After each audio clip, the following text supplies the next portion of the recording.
Pero hay un medio argentino que se le ha dado especial cobertura. Estamos hablando del portal Infobae, que ha recogido información acerca de este caso casi desde el inicio y brinda información continua. Hay que tener en cuenta que este medio, Infobae, es un medio argentino, tiene redactores también aquí en nuestro país que están lógicamente cubriendo los detalles. Vamos a revisar algunas de las portadas que ellos han dedicado precisamente a este caso. Los tenemos aquí.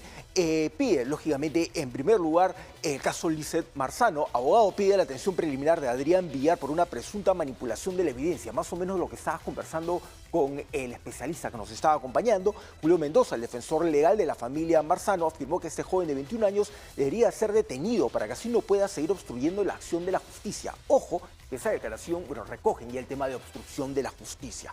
También dentro del cronograma señalan la cronología del antes y después del atropello de Lizeth Marzano, encuentros familiares y presunta implicación policial mientras ella agonizaba. Lógicamente ya siguen esa línea. Este artículo ya desarrolla ampliamente todo lo que pasó antes y después de ese trágico accidente. Caso Lizeth Marzano, el abogado pide la detención preliminar de Adrián Villar por una presunta manipulación de evidencia. Bueno, ya más o menos el tema que apuntaba en esta misma dirección y también el cuestionamiento de quién es Francesca Montenegro, la novia de Adrián Villar y no implicada en la muerte de Lizeth Marzano.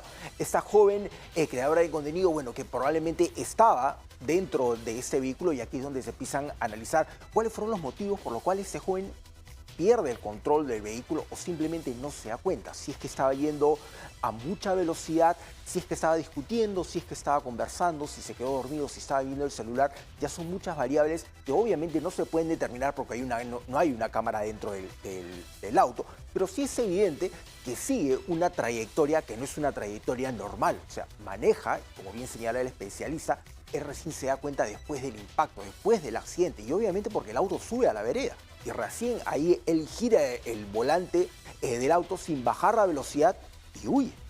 Y ahí, claro, hay muchas más, entiendo, imágenes. Se está reconstruyendo con muchísimas horas el material, tratando de reconstruir el paso, el minuto a minuto del auto, de a dónde fue, a dónde no fue.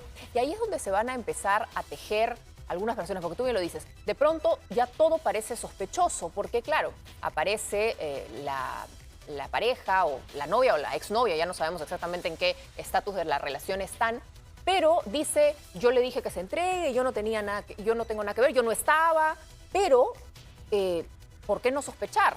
Me he presentado de manera voluntaria. Bueno, voluntario una semana después, tan voluntario tampoco es. Luego que aparecen las imágenes, tan voluntario tampoco es. Además, en medio de una situación dramática, en el peor momento de tu vida, ¿para qué irías a buscarla en ese primer instante junto a tu padre? Tu madre luego va a esa casa también. Entonces, ¿para qué van tus papás ahí? ¿Para qué el papá de esta chica, siendo abogado además, le dice, sí, salgamos en pijama a las 3 de la mañana, entra a la casa? Uno como abogado, como abogado sabe qué hacer, pero además como padre, automáticamente vas a querer proteger a tu hija de cualquier situación que pueda solo generar una sospecha. Así es, y ahí es donde viene el tema delicado. Hay que tener en cuenta, veía un poco las declaraciones de la familia de ese joven, que nadie pone en duda el tipo de persona que él puede ser. Ellos dicen, no, es un joven estudiante, no se le puede perjudicar la vida de esta manera. Pero hay que tener en cuenta que aquí no se está cuestionando que él sea un joven de 21 años, su edad, si es que estudia, no estudia, si trabaja, cuánto gana, cuántas notas se saca. No se trata de eso. Aquí no es una víctima de las circunstancias. La víctima es esta joven que ha perdido la vida. Ella es la víctima. O sea, nadie se está ensañando con él. O sea, hay que tener en cuenta que tiene que asumir la responsabilidad de lo que ha ocurrido. De manera voluntaria, involuntaria, si no se dio cuenta, fue un accidente.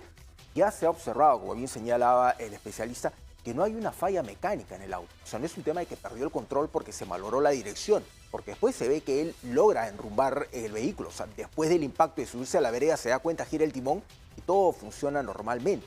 Si es que los frenos te fallan, no te vas para detener el auto contra una persona. O sea, tratas de moverte hacia la zona del jardín que él tenía en la mano izquierda. O sea, son muchas cosas que te das cuenta. O sea, no buscas embestir a alguien si es que te están fallando los frenos. Entonces, ahí hay un tema peculiar, pero hay que tener en cuenta, nuevamente, que la víctima no es este joven. Uno entiende la posición de su familia, de sus seres queridos, de querer protegerlo, pero hay que tener en cuenta que la justicia es para todos.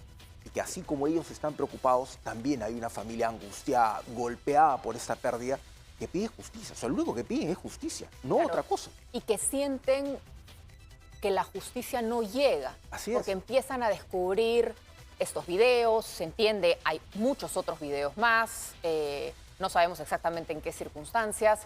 Y claro, abonan a esta sensación de injusticia. Además, estos policías, porque al final vayamos a lo más importante, ¿para qué van dos policías a una casa a las 3 de la mañana? ¿Qué reunión había que nadie se enteró? Entonces, Así es. ¿para qué fueron?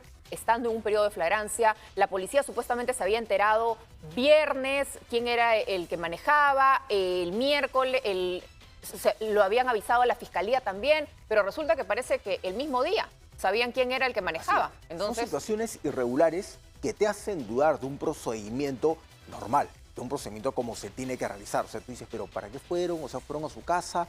Luego hay una especie de citación en la que presta su declaración, pero de manera virtual. O sea, eso se aplica a todos. Tienes que tener cierta vara para que eso funcione así. Tienes que llamar por teléfono a alguien para que te den todas esas concesiones. Como tú bien señalas, el sentimiento de justicia finalmente no llega a concretarse, porque te das cuenta que la justicia va a depender de a quién conoces o qué amigos tienes. son bastante duras. Y creo que tienes unas cifras. Así es, vamos a evaluar precisamente cifras respecto a algo que ha señalado también el especialista, y es la grave situación que enfrentan tanto peatones como conductores aquí en nuestro país. La cifra de muertos son más de 3.000 por año. Lógicamente, estas son cifras aproximadas porque hay que tener en cuenta que, lógicamente, eso se basa en datos estadísticos, datos en base a aseguradoras, datos de la misma policía. Más o menos son 7 muertos diarios. No quiere decir que esto pueda variar. Hay que tener en cuenta que dentro de la figura de los accidentes de tránsito también puede darse de buses de transporte que caen por un abismo, que pierden los frenos, etc. O sea, todo esto engloba aquí. Sin embargo, el grupo más afectado, y ese es un dato que llama la atención, lo conforman a la mayor cantidad de víctimas, están de jóvenes entre los 20 y los 30 años, lo cual es una cifra bastante preocupante. Las zonas más críticas evidentemente son las avenidas, como la que hemos visto que ha sido escenario de este trágico accidente. La mayoría de este tipo de muertes se producen por atropellos, nuevamente una relación directa con lo que estábamos hablando, pero aquí hay un factor sumamente importante y tiene que ver con las causas principales de este tipo de tragedias: la imprudencia del conductor y el exceso de velocidad. Probablemente dos factores que conjugan en este trágico accidente del cual estamos hablando, porque no se ve que ese joven esté yendo a baja velocidad, y respecto a una conducta, a una conducción imprudente, puedes asumir que estés manejando mirando el celular, como vemos que es algo cotidiano, vehículos de transporte público, de transporte de pasajeros. Hace poco veíamos este accidente de una línea del Metropolitano donde todo apuntaba que probablemente el conductor o se quedó dormido o estaba mirando el celular o estaba pensando en otra cosa y se terminó chocando antes de llegar a la parada, al paradero al que estaba llegando. En el caso de este joven, ¿cuál de esos factores está ahí? Bien han señalado que todavía no se puede determinar la velocidad exacta a la que estaba circulando, pero sí se ve que no estaba yendo ni a 20 ni a 30 kilómetros por hora.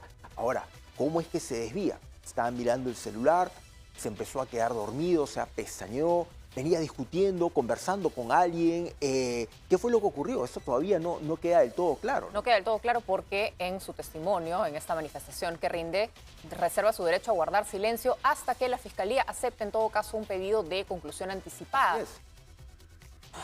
Y eso, honestamente, tampoco yo creo que abona a un pedido de buscar una sentencia reducida, minorada, clemencia por parte de la autoridad, porque empiezan a salir todos estos nuevos elementos que ya hacen sospechar de algo más grande y más complicado, incluso aún.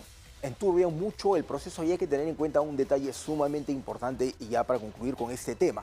Lamentablemente, muchas de las escuelas donde te enseñan a manejar a personas que van a manejar, este es un chico bastante joven, no te enseñan propiamente a conducir, sino te dan todos los lineamientos para que pases el examen de manejo. Así. Eso no necesariamente te convierte en una persona prudente al momento de manejar, porque te enseñan todos los tips simplemente para que apruebes. Y la pericia la tienes con los años. Así es, y una vez que sales a la calle es una cosa totalmente diferente.